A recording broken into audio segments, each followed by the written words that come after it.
चिरां जिल्ला आस्राबारि दावगाफु क्लाबनि बानजायनायाव आस्राबारि एमभि फरायसालिनि गेलेग्रा फोथाराव थामथि फुटबल टुर्नामेन्ट खुंफुंदों।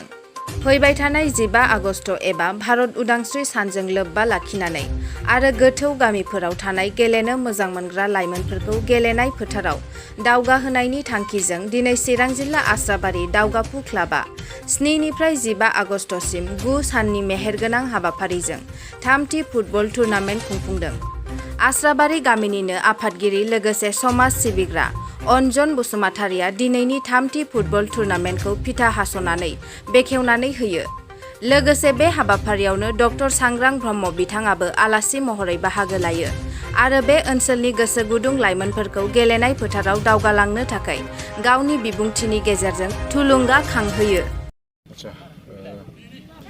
नोंथां मिडियानिसिमबो फैनायनि थाखाय जोङो आस्राबारि दावगाफु क्लाबनि आं प्रेसिडेन्ट जानानै साबायखरजों लोगोसे गोजोननाय जासिहरबाय आरो बेजों लोगोसे गासै ससियेल मिडिया नायगिरि नोंथांमोनखौबो जों खुलुमनाय बावहरनाय थाबाय। दा बेनोदि जोङो 15 आगस्टखौ लोब्बा लानानै देग्लाय थार्ड फुटबल मेट्च बेखौ जों सोलिहोदों। बेखौ जोङो 2019आव खेलाखौ स्टार्ट खालामजेनदोंमोन। बेनिफ्राय लकडाउन कर'नानि लकडाउननि थाखाय 2020आव ड्रप थादों।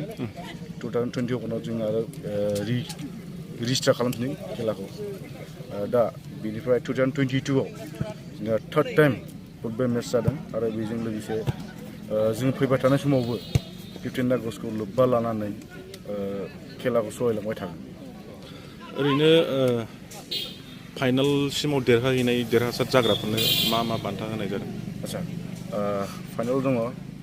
विनारनि थाखाय जोङो 10,000 मानि प्राइजजों ट्रफि मोनसे हरफागोन आरो रानार्स आपनो थाखाय 6,000 विथ ट्रफि आरो बेस्ट प्लेयारनि थाखाय 500 विथ ट्रफि।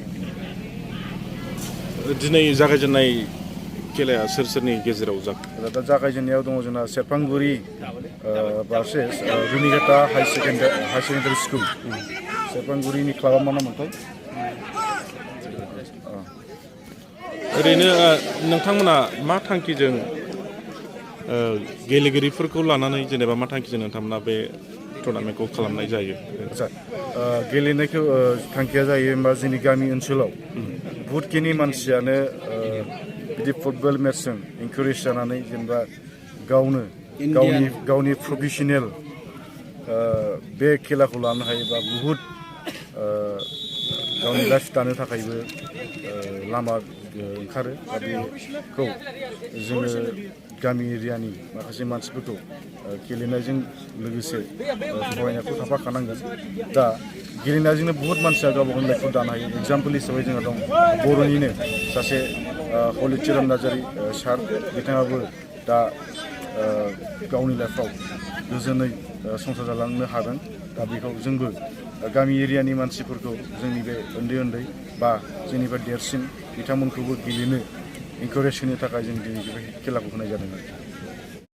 आच्छा, मानगोनां जोंनि मिडिया नोंथांनिसिम आं दिनैनि बे फुटबल मेट्चखौ लोब्बा लानानै 15 आगस्टखौ लोब्बा लानानै जों दिनै गामियावहाय जोंगा मागा दिनै जोङो बोसोरफ्रामबो जोंहा खेला होयोमोन। दा बै समाव कर'नानि थाखाय जोङो गेजेर ससेयाव पेन्डिं जादों। जोंहा दा थामथि फुटबल मेट्च बादायलायनाय देग्लाय जों स्टार्ट खालामफिनबाय। दा बेवहायनो ओरैनो जिथु माने गामि ओनसोलफ्राव गथ'फ्रा जिथु ओरैनो थायालासिनो जिथु जों फुटबल गेलेनाय बादायलायनानै जोंहा दाब दाब जायगायाव बिदिनो खेलाखौ गिदिर जिथु गेलेहैनो हायो आरो ओरैनो थायालासिनो टाइमखौ बेकार खालामालासिनो बेफोरबायदि बादायलायनाय हाबाफारियाव जिथु जोंनि बेकार सेंग्राफ्रा बेकार थायालासिनो बयबो खेलाखौ बादायलायनाय गोसो होगोन होननानै जों सानो आरो गामि ओनसोलखौ जोङो गथ'फोरखौ मोजाङै मोजां डेक'रेसन खालामलांनो थाखाय डेभेलप जालांनो थाखाय बे मेट्चखौ दिनै बादायलायनाय फुटबल मेट्चखौ जोङो होनाय जादों आरो जा बोसोरफ्रोमबो बे फुटबल बादायलायनाय हाबाफारिया जोंनि आस्राबारि दावगाफु क्लाबाव जाबाय थागोन।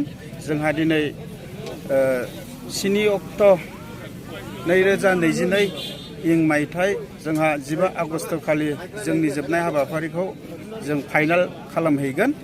दा दिनैनि हाबाफारिखौ दिनैनि जोंहा फुटबल बादायलायनायखौ जों दिनै बेखेवनाय जाबाय।